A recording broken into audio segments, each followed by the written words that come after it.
Okay guys, welcome back. Going to do some more feedback as I progress on the GR Research NXtremes in terms of my listening setup and things I promised in previous videos to update you on. So just to catch you up, if you didn't see previous videos, this is the first one you're seeing. I do have a video that goes through the build process as well as the entire build, but I have a summary of what it takes to do this, the mindset you need, and also some of the customer service elements dealing with GR Research, my feedback on all of that in one video. The next video I did kind of talked about general impressions, but also why did I pick this model versus other models? Why did I put it in a small room? What are my listening preferences, to kind of give you all some context and baseline.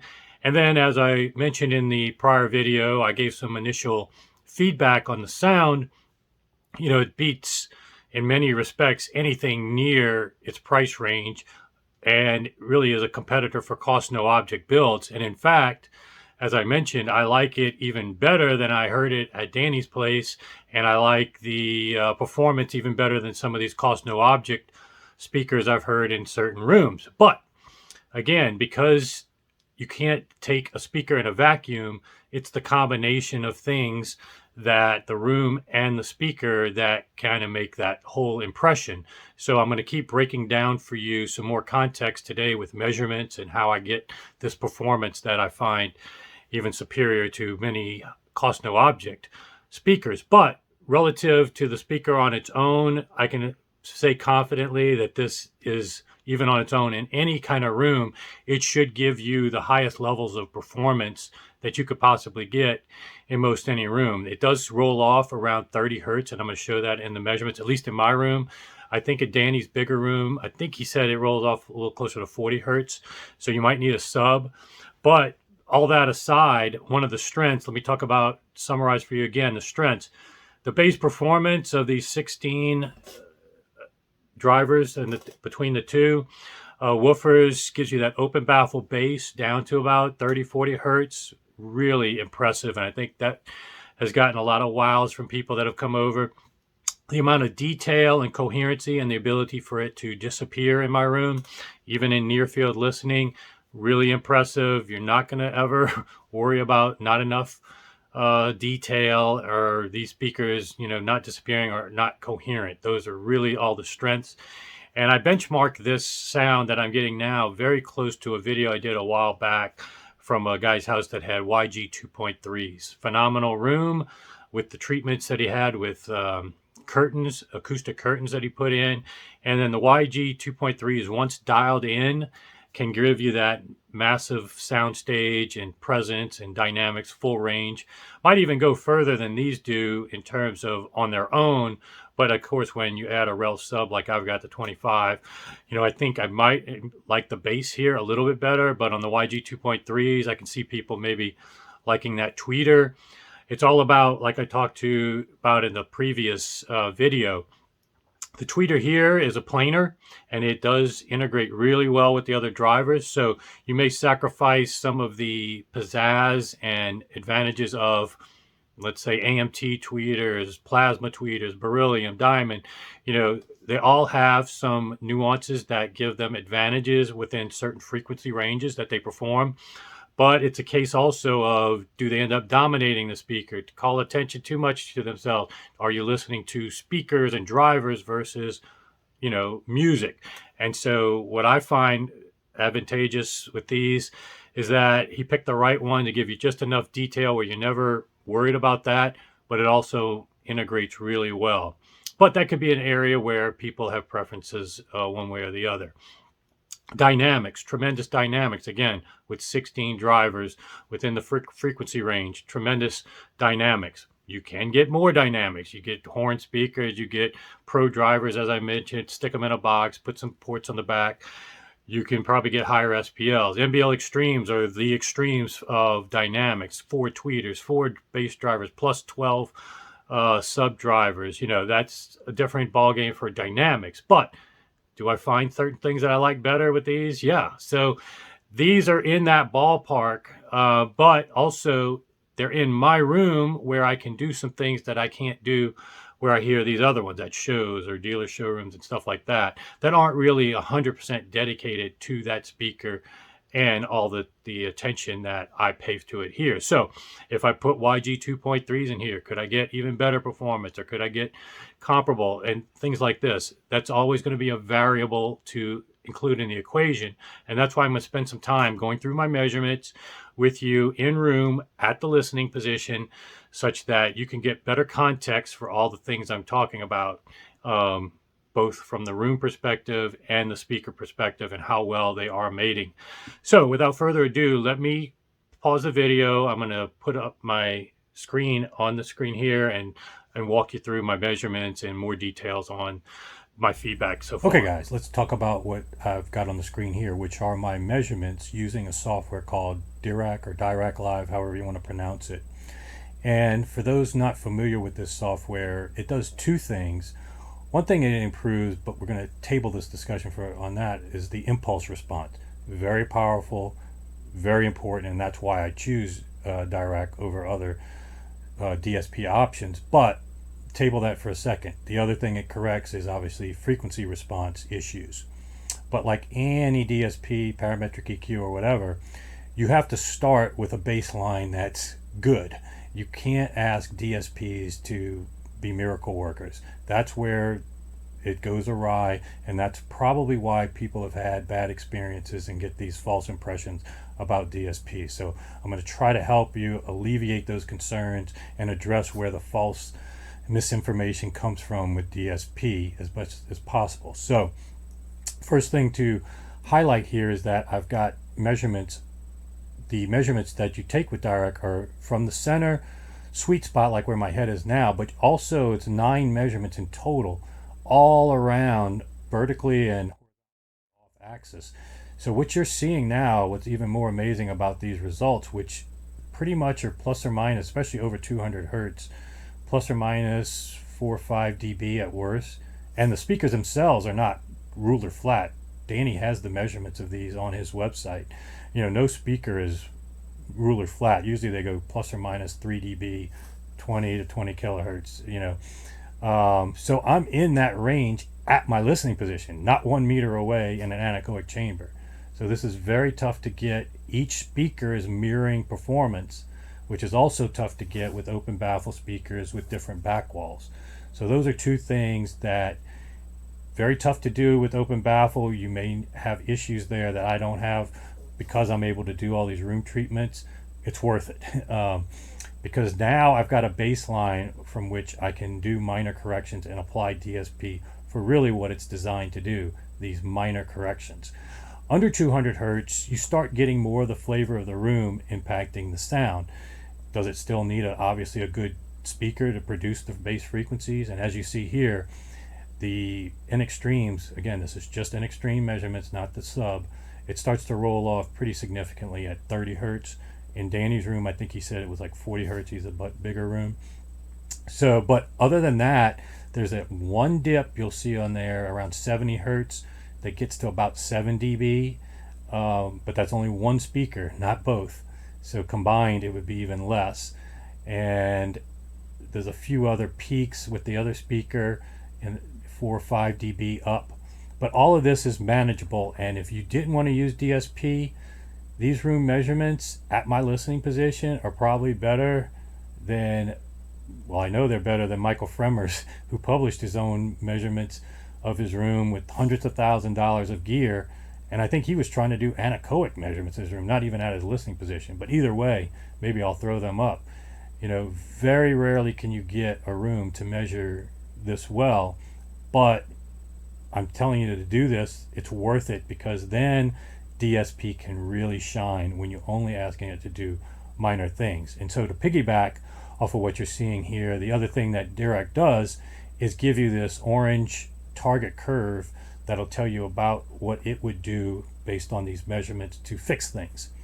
Now, all these algorithms and things are helpful, but I've found them to not be the best. So I do not trust the algorithm and the Dirac target curves. And the reason being is that if you look at that line up there, you'll see it will be adding, boosting gain at certain frequencies to bring it up. I don't like doing that, and I'm going to show you in the next slide what I do to come up with my own target curve instead of the Dirac one. And then I also use the curtains. If you look on the left, you can actually see kind of the darker area up to almost 20 hertz. I will actually pull that further in. I'm not going to try to boost it, the NXtremes, to doing flat at 20 hertz because I've got subs to do that. So there's no sense in me boosting with DSP, and that would be fruitless anyway. It'd just be adding distortion. So you bring these curtains in at both sides, even at 20 kilohertz. This is a flat speaker out to 20 kilohertz. It was very rare to see that. In room measurements, you can see not much decline at all at 20 kilohertz. In fact, it's kind of up. But you can pull the curtain in. If you can't even hear to 20 kilohertz, why do any DSP to it? You know, a lot of people in their 50s or higher, you might even want to roll off stuff to alleviate your tweeter from handling these frequencies that you can't even hear, and it may improve the performance of your tweeter at those frequencies you can hear. I'll get to that actually in a little bit, show you a better way to do that. But anyway, let me pause here just to give you the baseline of where I'm starting from. Would be perfectly fine and near reference quality compared to almost any room out there if I did nothing. But it's still not good enough, at least for me, based on my experience. So let me go ahead and show you what comes next in my process. Okay, so let's talk about how I manually change the target curve from the recommended algorithm that Dirac usually does. And again, I only do this if my room measurements at a core are pretty good.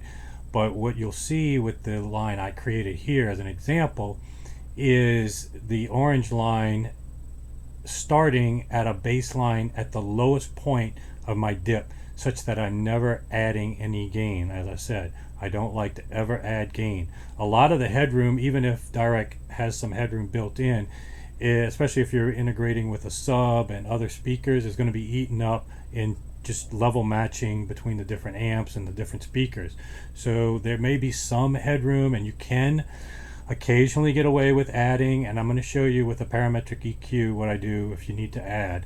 But generally speaking, for the curve purposes for Dirac, I try to get my room measurements good and then bring it to the lowest point, as you see with the line, and then create that same slope so that everything it's going to be doing is just bringing it down to these levels and actually creating a form of digital headroom.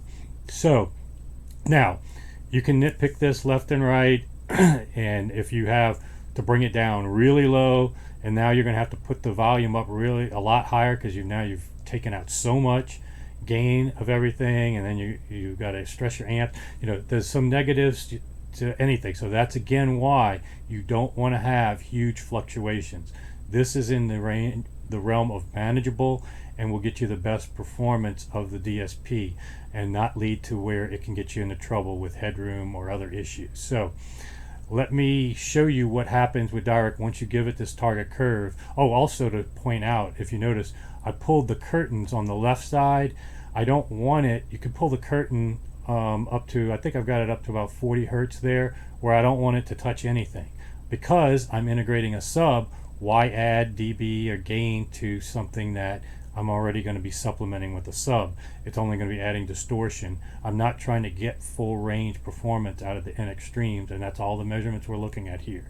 So I'm letting it naturally roll off. The measurements are what it is. I'm going to let the sub fill that in versus try to boost. So again, all of these things, I just can't go through every nuance, but hopefully you're just extrapolating some good tips to use along the way, at least get you started. Alright, so let me pause the video, and then we're going to come back and show you Dirac after it corrects this, what it shows. Okay, so what you're seeing here is after you set the target curve, it will apply the corrections and show you how close it was able to do with the abilities of the software and the headroom that it has. And those paying very close attention will notice I actually took the wrong screenshot. I'd applied the curve to the original target. When I reset my manual target curve at that 70 hertz dip, that line that you see, it'll have that same thing, the actual one I'm using, but it's even further down, even more headroom. such that I'm not adding anything in the Dirac software, boosting gain or anything anywhere, and pulling the curtains and stuff. So you look at this and you say, man, that's about as good as you can get. I mean, people would drool over these results, and people that modify crossovers like Danny and build speakers, they would love to get these results, in an anechoic chamber, much less at your room position. So why do people have a negative impression of DSP? Well, I don't know in some respects, and then I do know. I mean, I was watching this guy. He had a tinfoil. He was on YouTube. He was doing YouTube Live. He had a tinfoil hat on. He was talking about building his own cable elevators out of MDF, but he swore he wouldn't use EQ. And your initial reaction is, what the is this guy talking about?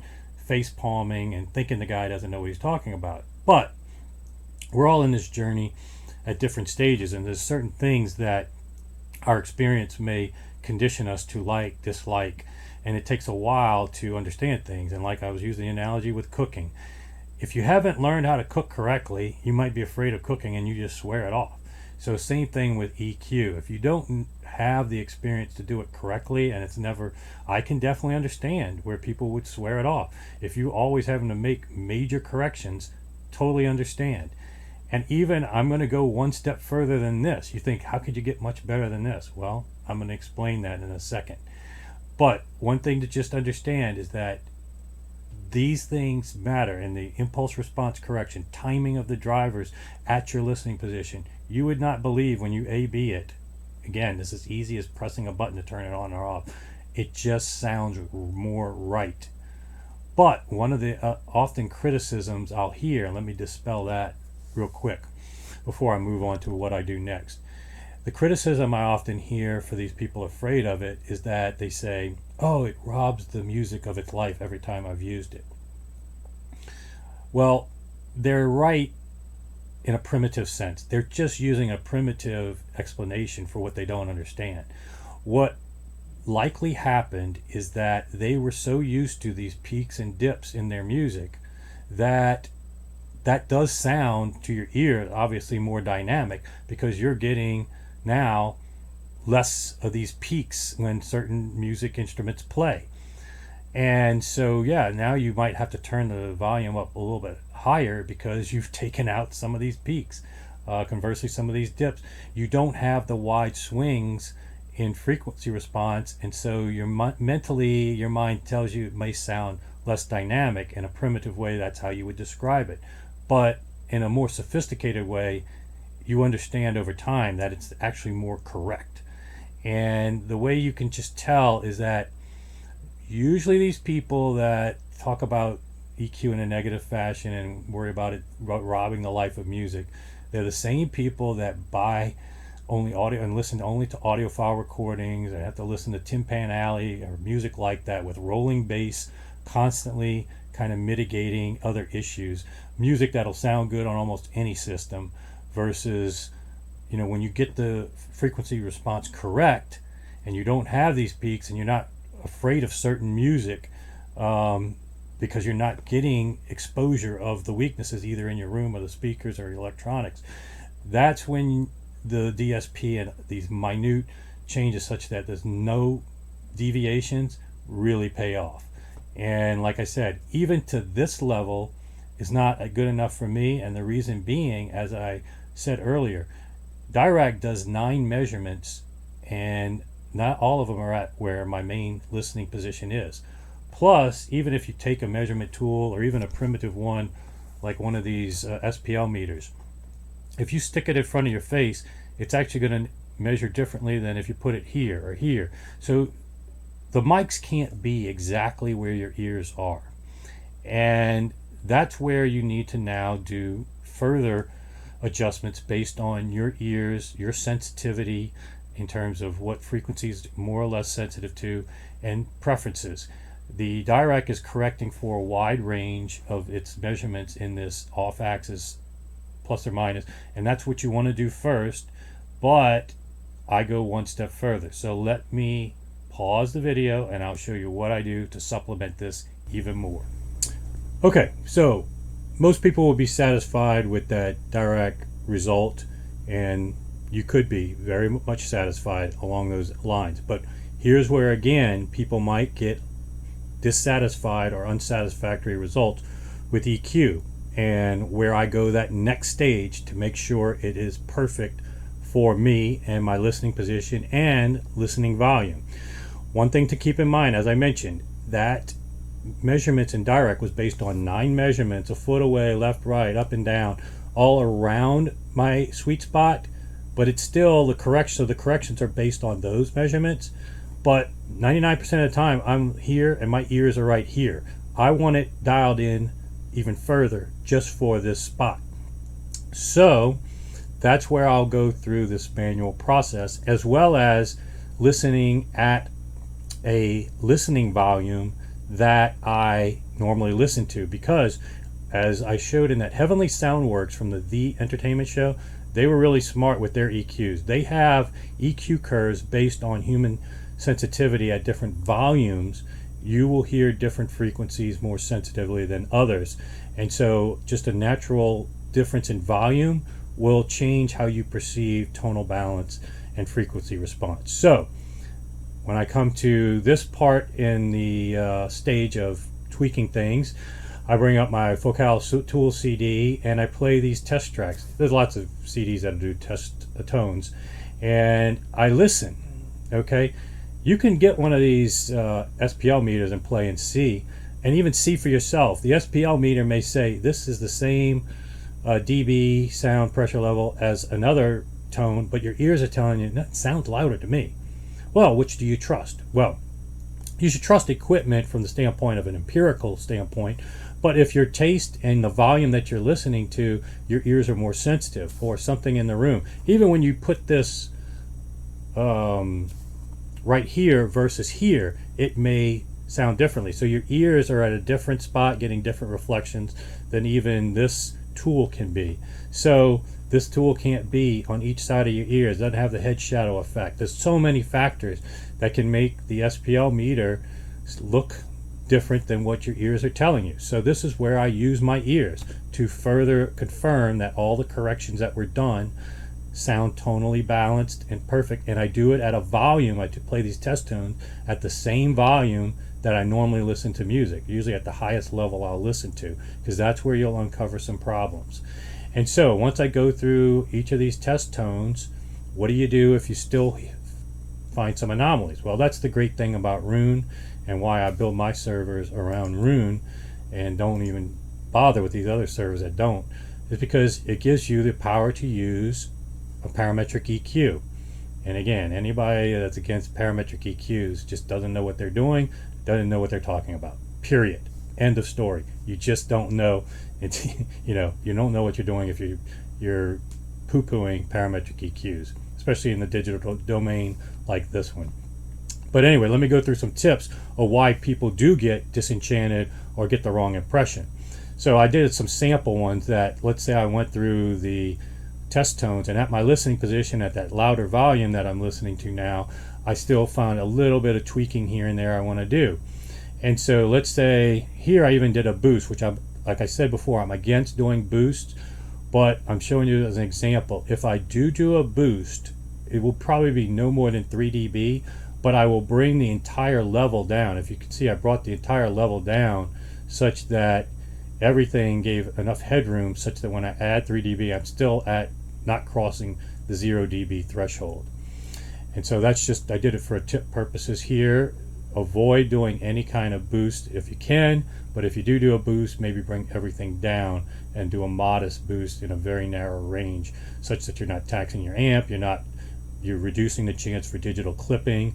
And trust me, it'll happen at some point. Not every song, but at some point it'll happen and you'll notice. Minor little tweaks for preferences, especially with acoustic instruments. Sometimes this area, when you do your listening test, that's where your subjectivity will tell you what's real and what's not real, and you might need to do some adjustments there. Upper frequencies sometimes are a little harsher, in your room and at your listening position and where your ears are versus a meter or a microphone. So I was showing sometimes what would happen here. And then also I showed you what I was talking about. If you can't hear over 15,000 hertz, due to your age, and most people can outside of their 20s, you can put in a shelf curve like this that rolls everything off at 6 dB, and such that you're relieving your tweeter from ever having to do those frequencies, or at least do them at a reduced level, such that it might increase the performance of that tweeter in the areas that you can hear, not having to do that. And again, you can nitpick this one way or the other. Oh no, it provides that ambience, I can pick that up, I use super tweeters, yada yada. Okay, fine. Here's how your solution is. Boom, I just turned it off, one button click.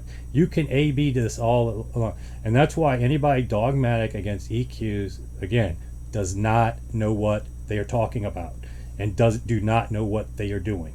Period. End of story. No argument. Nobody's going to convince me otherwise, because I can change the performance of almost any speaker with this EQ for the better in almost any room. You got to get the room treatments right, and the bass measurements, as I showed you first, right, within a range that EQ makes sense. But used properly, nothing will improve the performance of your audio experience and system than doing this level of tweaking and exercise. It takes a lot of work, takes some experience, but hopefully you found some of these tips helpful to at least give you the confidence to at least try it. Again, one button push here, you turn the whole thing off. Go ahead and try till you get it right, or find things that do work, turn off the things that don't work for you. Just give it a try, and trust me, you'll come back once you get that level of experience and say, I wish I would have learned this sooner. So anyway, when I went through this process, I did find a few little nitpick things that I had to tweak on the GR Research NXtremes. And like I said, even though these sound phenomenal and better than even some $mega speakers, it's because I went through this process. If I had YG 2.3s up here and did the same process, I probably get very similar performance. So I want to give you context of what I'm saying, not just say these are the best speakers I ever heard, regardless of money. I want to explain to you why I'm getting the results I'm getting here, and how much is due to the speakers, which a huge chunk of it is, and that's why I showed you the measurements without DSP. But I'm also showing you why I am even liking these speakers more than what I've heard at Danny's, and also what I heard from $mega speakers in less treated room. So anyway, I'll be back with another video on some little minor tweaks I did and some wrap up, and of course all my videos in the future are going to feature these speakers. So stay tuned, sign up, subscribe, and I'll see you back here soon.